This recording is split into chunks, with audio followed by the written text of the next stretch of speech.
Ti sei mai chiesto chi c'è dall'altra parte dello schermo? Chi dietro quel nickname scrive quel commento o diffonde quella notizia? Chi ad esempio sta creando quel video che stai guardando? Fino a poco tempo fa la risposta era semplice, non lo sapevamo e non interessava saperlo.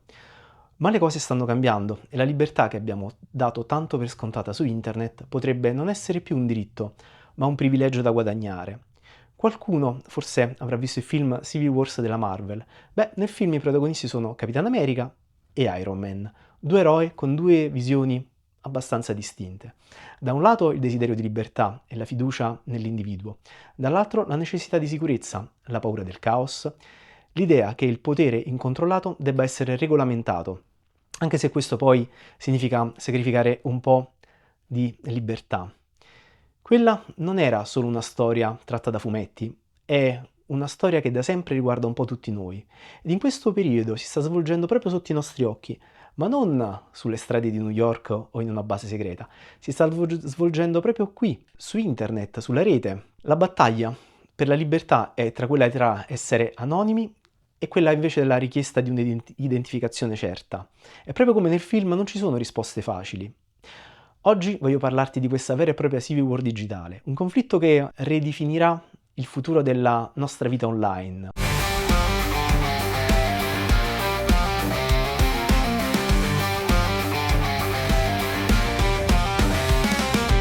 Dunque, poco fa mi stavo riferendo ad una proposta che sta scuotendo il mondo digitale. L'idea che per accedere a internet dovremo tutti quanti identificarci in modo certo. Niente più profili anonimi, quindi niente più utenti 1, 2, 3. Ma questo che cosa vuol dire davvero? È un passo verso un internet più sicuro o una prigione digitale? Immaginate un mondo dove ogni tweet di odio ha un volto. Ogni truffa online può essere rintracciata in pochi secondi. Questa è l'utopia promessa da chi sostiene l'identificazione digitale obbligatoria. Le ragioni, come potete capire, sono forti e devo ammetterlo. L'anonimato ha permesso a comportamenti tossici di prosperare per molto tempo. Chi si nasconde dietro un profilo falso per bullizzare un adolescente, chi sparge terrore con la disinformazione, e ovviamente la lista è lunga. Ed il senso di impotenza in realtà esiste ed è reale. Per i governi e le aziende l'equazione è abbastanza semplice. Se sanno chi sei, diventi responsabile delle tue azioni. Ma come in ogni storia c'è un'altra faccia della medaglia, ed una faccia che, devo dire la verità, fa paura. Pensate un pochino a che cosa significa perdere completamente l'anonimato. Se la tua identità è collegata ad ogni sito, ad ogni video, ad ogni post che visiti, si crea una mappa digitale incredibilmente dettagliata della tua vita. Non solo per le aziende che vogliono venderti qualcosa, che bene o male già hanno un'idea di te, ma questa volta si tratterebbe anche dei governi.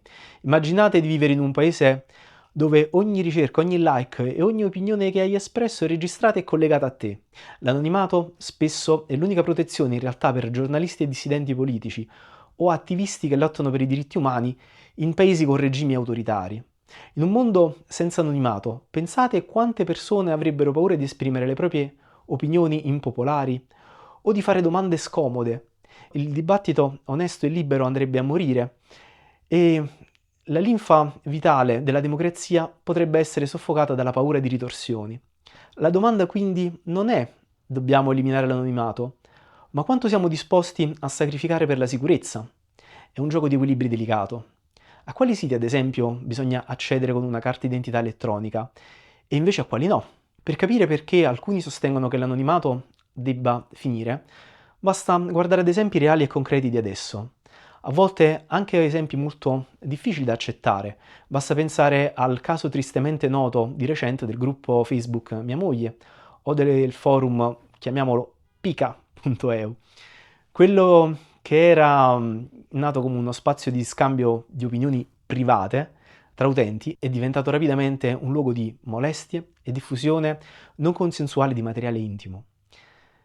In quelle comunità digitali, protetti da pseudonimi, ma devo dire la verità, anche persone meno furbe che ci hanno messo letteralmente la faccia, con l'idea che nessuno sarebbe mai arrivato a rintracciarli, alcuni utenti si sono sentiti liberi di diffondere foto e video intimi di donne senza il loro consenso. È stato un chiaro e drammatico esempio di come la facilità di nascondersi dietro uno pseudonimo o uno schermo possa trasformare un utente comune in un aggressore virtuale. Per i sostenitori dell'identificazione certa, casi come questi sono la prova definitiva.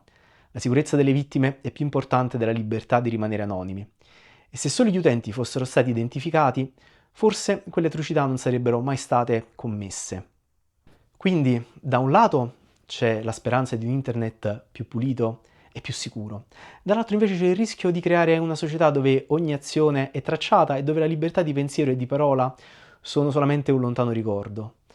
Che cosa succede quando invece l'anonimato non è usato per fare del male, ma per svelare verità nascoste? Ok, vi faccio un nome, non so se ricordate Julian Assange. Per qualcuno può essere considerato un eroe, per altri invece un traditore. Ma pensiamo al suo progetto Wikileaks, che vi piaccia o no, il caso Wikileaks ha mostrato il potere e l'importanza dell'anonimato nel mondo. Grazie all'anonimato, fonti interne si sono sentite libere di condividere documenti governativi che hanno svelato atti di guerra, corruzione e segreti di Stato, portando alla luce informazioni che altrimenti noi non avremmo avuto modo di conoscere, dato il contesto. L'anonimato non è stato utilizzato come un'arma, ma come uno scudo che proteggeva la fonte da un governo che avrebbe voluto mettere a tacere tutto. Il caso Wikileaks ci costringe a riflettere. Se ogni azione online fosse stata immediatamente tracciata, esisterebbe ancora la figura degli informatori? Avremmo mai saputo, ad esempio, di tutte quelle atrocità? Il cyberbullismo è un male, ma lo è anche la sorveglianza di massa. E se dovessimo scegliere, quale male sarebbe il male minore?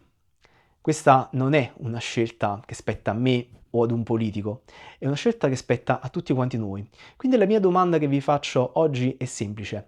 Voi preferireste un internet più sicuro ma senza anonimato o un internet libero ma con tutti i suoi rischi? Scrivetemi qui sotto la vostra opinione, sono molto curioso di leggere i vostri pensieri.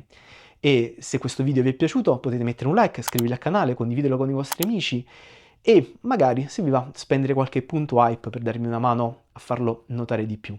Come se vi va, ci vedremo nel prossimo video. See you next!